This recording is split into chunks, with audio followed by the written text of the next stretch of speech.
Bonjour. Dans vos derniers cours, dans le fond, on avait vu l'aire et le périmètre d'un rectangle. Je vous rappelle que pour le périmètre, on pouvait faire, dans le fond, 2 fois la base plus 2 fois la hauteur, puisqu'on avait 2 hauteurs pareilles et 2 bases pareilles pour chaque rectangle, d'après la définition et les descriptions des propriétés qui sont en haut de votre page 12. Donc, vous avez aussi donné la formule pour si on cherchait seulement un élément. Je vous donnais le périmètre et vous cherchiez soit la base, soit la hauteur. Dans le fond, cette formule-là était de soustraire 2 fois la mesure connue au périmètre et ensuite de diviser par 2 pour trouver seulement une des mesures qui manquaient. Pour l'air, c'était pas très compliqué. Dans le fond, c'était de compter combien on avait de carrés sur la longueur et ensuite de multiplier par combien on avait de carrés sur la largeur. Dans le fond, si on avait, ici, comme dans l'exemple ici, 5 carrés sur la longueur et puis qu'on avait 3 carrés de largeur, on faisait 5 fois 3 parce qu'on va avoir 5 lignes qui vont avoir 5 carrés chaque et ça va me donner 15.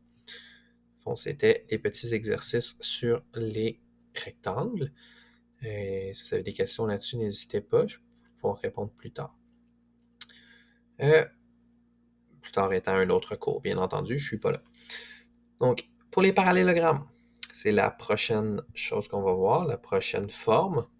Ça va être à la page 14 de vos notes de cours. Fait que si vous voulez, vous devriez les avoir d'ouvert pour aller noter ce qu'on va utiliser.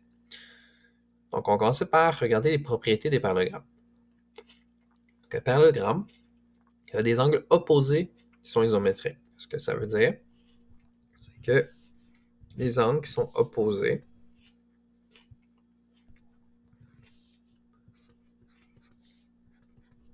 sont isométriques. Ils sont aussi supplémentaires.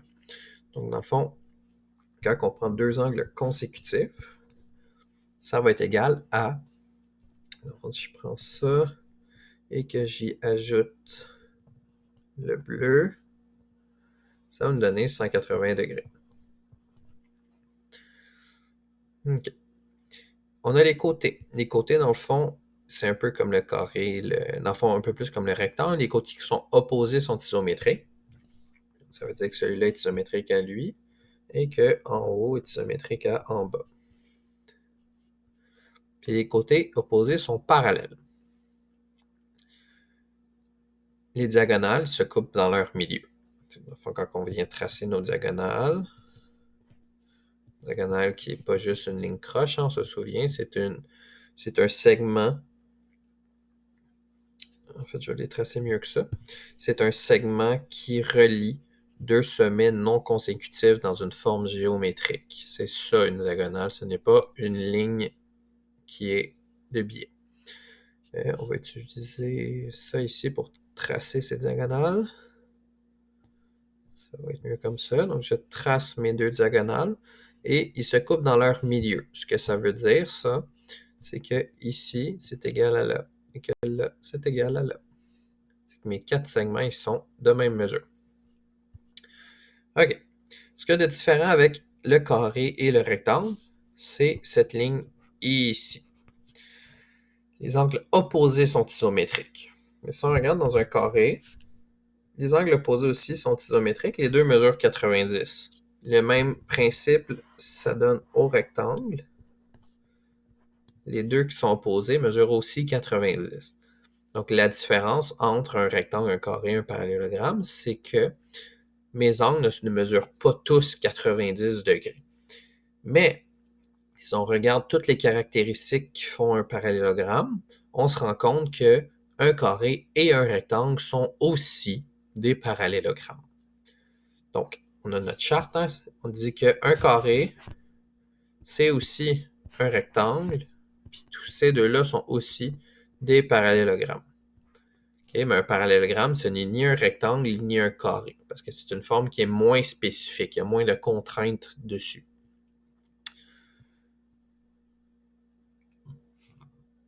Les parallélogrammes, on va avoir trois mesures qui vont être intéressantes. On va avoir la hauteur, qui est dans le fond comme dans un triangle, qui est une perpendiculaire.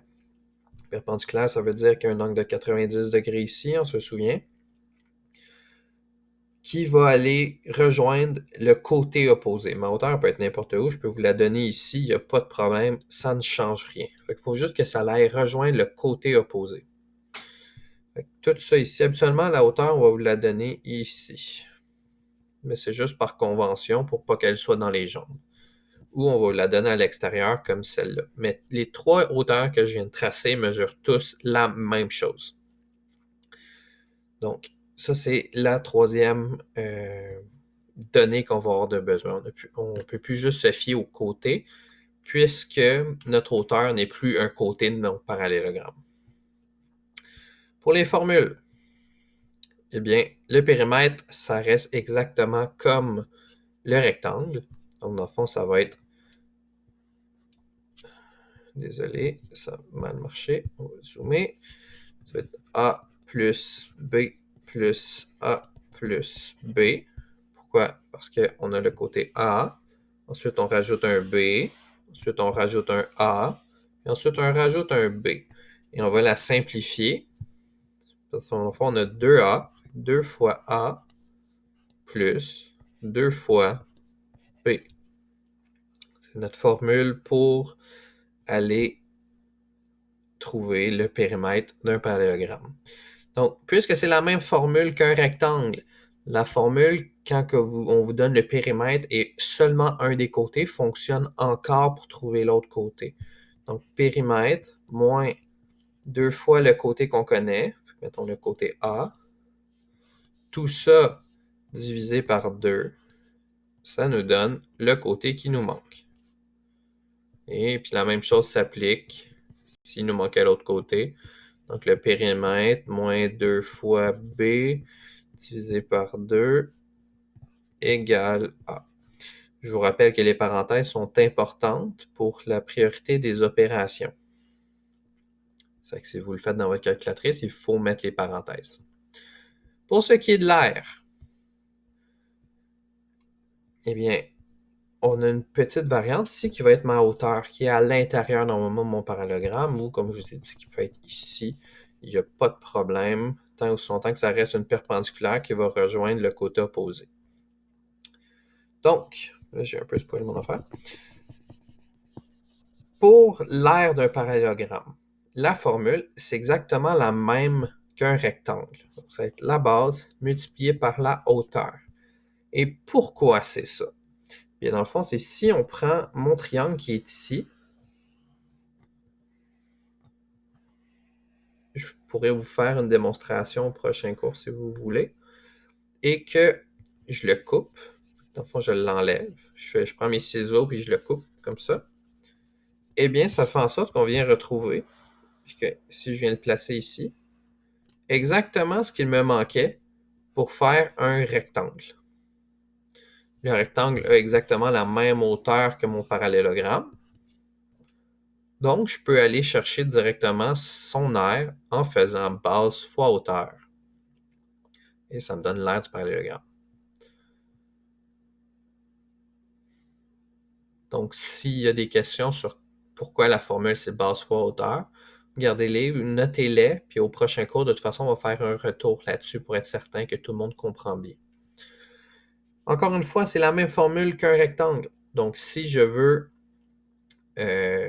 retrouver la base ou la hauteur en vous donnant l'aire, on peut faire l'aire divisé par la base, ça va être égal à la hauteur, ou l'aire divisé par la hauteur, ça va être égal à la base. On n'a pas de problème à faire ça. OK. Pour les numéros, c'est la même chose que d'habitude. Hein? C'est une habitude qui est importante de prendre. Ça. On écrit la formule, ensuite on remplace les données connues, puis on donne la réponse. En prenant ces habitudes-là, ça fait en sorte qu'en algèbre, ça va être un peu plus facile. Parce qu'on va déjà être habitué de travailler avec des lettres. Donc, le premier exemple, on cherche le périmètre. Donc, le périmètre, la formule, c'est 2 fois la base plus 2 fois la hauteur. Bon, ben, c'est pas plus compliqué que ça. J'ai écrit ma formule. Je remplace par les valeurs connues. Donc, ma base est 25 et ma hauteur est 15. Donc, mon périmètre 2 fois 25, c'est 50, plus 2 fois 15, c'est 30. Donc, mon périmètre va être de 80 mètres. Si on va à l'exemple 2, n'hésitez pas à mettre la vidéo sur pause si les élèves ont besoin de noter les réponses ou les démarches. Donc, l'exemple 2, le B, on te demande de trouver l'aire du parallélogramme. Bon, ben, l'aire, la formule, c'est base multipliée par hauteur. Je viens remplacer par les valeurs connues. Donc, ma base, c'est 25 et ma hauteur, c'est 12. Donc, 25 fois 12, ça donne 300. Puis ma réponse était donnée en mètres, et puisque c'est une aire, c'est des mètres carrés. Et c'était tout pour le parallélogramme. Ensuite, on va tomber, dans le fond, dans les triangles pour les formules d'aire. Les numéros à faire qui ont rapport au parallélogramme, ce sont les numéros 41 à 49. Mais on ne fait pas... Enfin, vous pouvez passer par-dessus le numéro 45